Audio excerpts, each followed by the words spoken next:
Hi friends, welcome back to Dhruva Gowda YouTube channel. ಎಲ್ಲರೂ ಹೇಗಿದ್ದೀರಾ? ಎಲ್ಲರೂ ಚೆನ್ನಾಗಿದ್ದೀರಾ ಅಂದ್ಕೊಂಡಿದ್ದೀನಿ.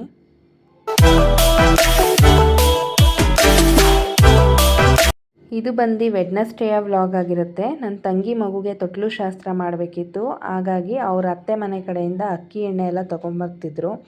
ಅದಕ್ಕೆ ಬಂದವ್ರಿಗೆಲ್ಲ ಅಡುಗೆ ಮಾಡೋಣ ಅಂತ ಅಂದ್ಬಿಟ್ಟು ಎಲ್ಲ ರೆಡಿ ಮಾಡ್ತಿದ್ದೀವಿ.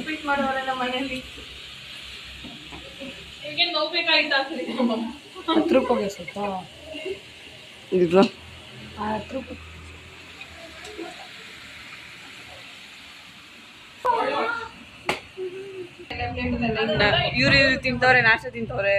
ಬೆಳಿಗ್ಗೆ ಚಿಕನ್ ತಿಂತಾ ಇದೀವಿ. ನಮ್ಮನೆ ತೊಟ್ಲು ರೆಡಿ ಆಗಿದೆ. ಚಿಕನ್ ಬಟ್ಟೆ ಕುದಿಬೇಕು ಅಂತ ಅಡುಗೆ ಮಾಡೋ ಬ್ಯುಸಿಲಿ ಮನೆಯನ್ನೆಲ್ಲ ಗಲೀಜು ಮಾಡ್ಕೊಂಡು ಇಟ್ಕೊಂಡಿದ್ದೀವಿ. ಅಮ್ಮ ಬೆಳಿಗ್ಗೆನೇ ಮೊಟ್ಟೆ ಕೋಳಿ ಸಾರು ಮಾಡಿ ಉಪ್ಪಿಟ್ಟು ಮಾಡಿದರು. ಅಪ್ಪಂಗೆ ರಜಾ ಇಲ್ದಿರೋದ್ರಿಂದ ಬೆಳಿಗ್ಗೆನೇ ಅಡುಗೆ ಮಾಡಿಬಿಟ್ಟಿದ್ರು. ಊಟ ಮಾಡ್ಕೊಂಡು ಹೋಗ್ತಾರೆ. ಬಾಣ್ತಿ ಕೆಲಸ ಮಾಡ್ತವ್ರೆ. ಅತ್ತೆ ಮನೆಗೆ ಹೋಗೋ ಖುಷಿ ಇಲ್ಲವ್ರೆ ಬಾಣ್ತಿ. ಆಗಲ್ಲ. ನಾನಿ ಅವರು ನೋಡ್ತಾರೆ ಈ ವಿಡಿಯೋ ನೋಡ್ಬಿಟ್ಟು ಇವ್ರು ಬಾಣ್ತಿನ ಇವರು ಅನ್ಬೇಕು. ಯಾವ ಕಡೆಯಿಂದ ಬಾಣ್ತಿ ಇವರು?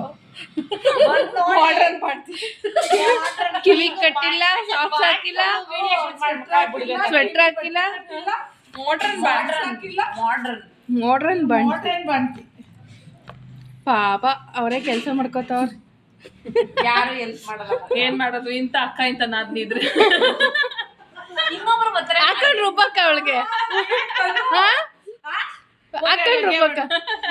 ನಾವ್ ಕೂತ್ಕೊಳ್ಳೋದ ಹೋಗ್ಲಿ ಮಾಡ್ಲಿ ಅವಳೆ. ಒಬ್ರಿಗೆ ಹಿಂಗ್ ಚೋಚ್ಬಿಡ್ತೀನಿ, ಒಬ್ರಿಗೆ ಹಿಂಗ್ ಚೋಚ್ಬಿಡ್ತೀನಿ.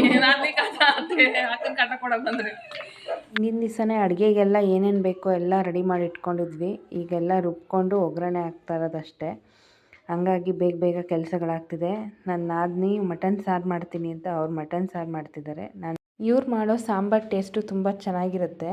ಯಾಕಂದರೆ ಇವರು ಎಲ್ಲ ಮಿಕ್ಸ್ ಮಾಡ್ಕೊಂಡು ಒಂದೇ ಪುಡಿ ಮಾಡ್ಕೊಂಡಿರ್ತಾರೆ. ನಾವೆಲ್ಲ ಧನಿಯಾ ಪುಡಿ ಸಪ್ರೇಟು, ಖಾರದ ಪುಡಿ ಸಪ್ರೇಟ್ ಮಾಡ್ಕೊಂಡು ಹಾಕ್ಕೊತೀವಿ. ಹಾಗಾಗಿ ಚೆನ್ನಾಗಿರುತ್ತೆ ಅಂತ ಅವ್ರ ಕೈಯಲ್ಲೇ ಮಾಡಿಸ್ತಾ ಇದ್ದೀವಿ. ಊರವ್ರಿಗೆಲ್ಲ ಆಲ್ಮೋಸ್ಟ್ ಅದೇ ಥರ ಸಾಂಬಾರು ಇಷ್ಟ ಆಗುತ್ತೆ. ಅಷ್ಟೊತ್ತಿಗೆ ನಾನು ಬಿರಿಯಾನಿಗೆಲ್ಲ ರೆಡಿ ಮಾಡಿಕೊಂಡೆ. ಊರಿಂದನೂ ಬರೋರೆಲ್ಲರೂ ಬಂದರು. ಏನೇನು ತೊಗೊಬರ್ಬೇಕಾಗಿತ್ತೋ ಅಕ್ಕಿ ಎಣ್ಣೆಗೆ ಶಾಸ್ತ್ರಕ್ಕೆ ಎಲ್ಲ ತೊಗೊಂಡು ಬಂದಿದ್ರು ಊರಿಂದನೇ ಬರಬೇಕಾದ್ರೆ. ನಾವೆಲ್ಲ ಮಾಡಾದ್ಮೇಲೆ ಲಾಸ್ಟಲ್ಲಿ ಅಲ್ಲಾಡ್ಸಕ್ ಬಂದವ್ರೆ.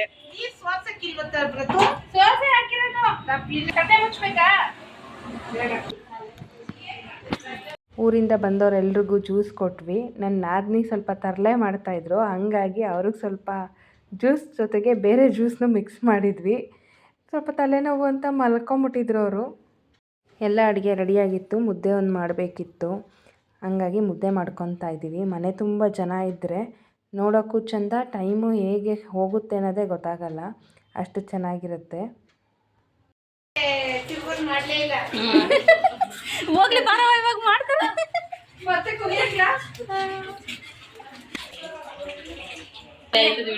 ಮೊಬೈಲ್ ಹಾಕ್ಬಿಡು.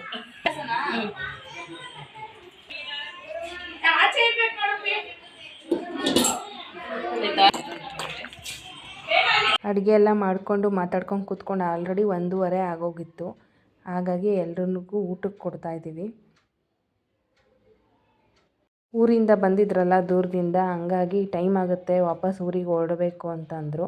ಅಷ್ಟೊತ್ತಿಗೆ ತೊಟ್ಲಿಗೆ ಹಾಕೋ ಶಾಸ್ತ್ರನೂ ಎಲ್ಲ ಮಾಡಿದ್ವಿ. ಅತ್ತೆದಿರೆಲ್ಲ ಸೇರಿಕೊಂಡು ಪಾಪುನ ತೊಟ್ಲಿಗೆ ಹಾಕಿದ್ರು. ನಮ್ಮ ಗುಂಡನು ಜನ ಜಾಸ್ತಿ ಇದ್ದಾಗ ಎದೊಳೋದೇ ಇಲ್ಲ, ಚೆನ್ನಾಗಿ ನಿದ್ದೆ ಮಾಡ್ತಾನೆ. ನನ್ನ ಮಗಳು, ನನ್ನ ನಾದಿನಿ ಮಕ್ಕಳೆಲ್ಲ ಸ್ವಲ್ಪ ವಾರ್ ಮಾಡ್ಕೊತಾ ಇದ್ರು.